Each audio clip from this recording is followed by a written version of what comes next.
coming up on Friday night at 8 p.m. in the ballroom of the Phelps Mansion Museum at 191 Court Street in Binghamton.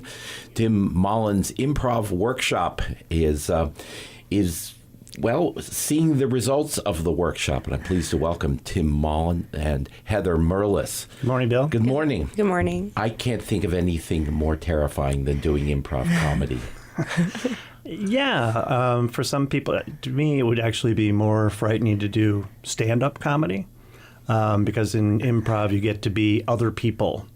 Another thing I like about it as an actor is you don't have to memorize any lines, and that's actually more terrifying for me as an actor these days. There is that.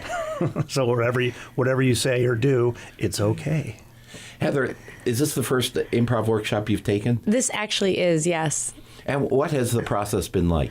It's been fun. It's been really fun. I initially joined the class because I was planning on writing an article about it, but from the moment I started participating, I realized that this was a long time coming because I really love to improvise. I love to perform, and I like the freedom you have. At first, it's kind of scary because you don't know what's going to come out of your mouth, but once you let go of that fear, it's really fun and liberating.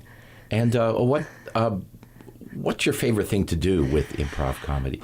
This is the sort of thing where, okay, you're a policeman and you're really Donald Trump, and you've been stopped for speeding and you're Lady Macbeth. So actually, it's way less constrained than that.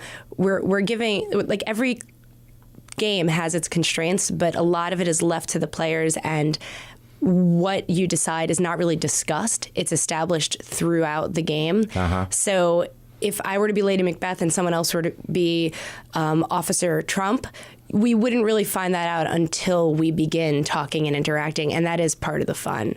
So it's the surprise. I guess the element of surprise is really fun. And I'm going to ask your question. How do you teach funny? You don't. So now this is probably defeating my own purpose in offering a class in improv comedy. But really, I'm just providing a place, an encouraging place for people to try this out. A lot of the success, I think all of the success that comes out in the show that we're doing tonight is just people working together and learning to trust each other, that they can goof around on stage, and if they don't come up with an idea, they can trust the people that they're up there with to come up with an idea. And if they don't, that's okay too. How do you start out with people who have not done this before? We do warm-up exercises that are probably the most important one that encapsulates the whole idea of improv is just yes and. So you just stand in a circle and the first person says, I invented the waffle iron. And the person next to him says, yes, and my cousin invented syrup. Yes, and syrup causes narcolepsy. And they just go around the circle, and they have to keep adding to that idea without shooting it down and saying no, because then it's very short. Like if it's, I invented cereal boxes, and the next person says, no, you didn't, then we're done. So, how many people are in the class? There's 8 people. Heather is one of them. Help me come up with the name. Doug Swift, J.J. Bullis, Jim Melby. There's Heather Mecha, Meredith Coles, and Rachel Paz. Yep. And Antonia Lopez. That's it. And what has been the most difficult thing, Heather? The most difficult thing for me, I'm a little embarrassed to admit, is trusting other people. I tend to think and speak very quickly, and I like to think that I know what's going to be a good thing to say. So it's been hard for me to take a step back and know that other people in my class are really good too. So yeah, just kind of trusting people, letting my ego get out of the way, and, being open to what everybody has to offer. And is this Friday night, is it sort of audience participation in any way? Oh, yeah, absolutely. From the beginning to the end, we get all the scenes are based on ideas that we get from the audience. So they have a basic structure, but then the building blocks are suggested by, occupation that you get from the audience, setting, non-geographical location, what's the relationship between the two people, all of that. And I'm warning you, a lot of people are listening right now, and they're thinking, what can I suggest? Well, please come, because I know, just having been an audience member of improv shows in the past, it's one of the most fun things you could do is be in the audience and tell the people on stage what they're going to be doing.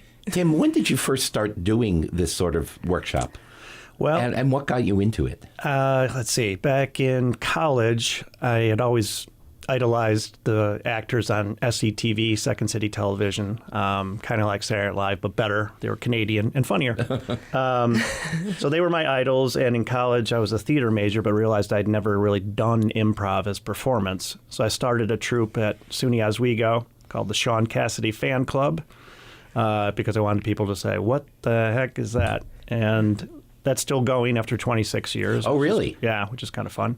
Do you check in with them every once in a while? Yes, I went to their 25th anniversary dinner last year. That was a lot of fun. And then I moved to D.C. I took classes with Second City out in Chicago, was in several troupes in D.C., and that's where I started teaching my workshop. This is now the 11th time I've taught it. And any of your students gone on to fame and fortune? In D.C., there were a couple. A guy named Carl Anthony Sferrazza went on to write history about first ladies, and he is occasionally on TV doing media interviews about that. Karen Gravois used to cover for Greta Van Susteren on one of the news stations when she's kind of bounced around. And Heather Merlis is the editor-in-chief. Managing editor. Carousel. The famous managing Heather editor. Yes. Of the Flying Merlises. Yes.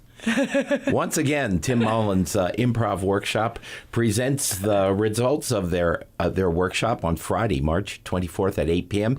in the ballroom of the Phelps Mansion Museum, 191 Court Street in Binghamton. And my guests have been the eponymous Tim Mollen and the famous Heather Merlis. Thank you, Bill. Thanks for joining us.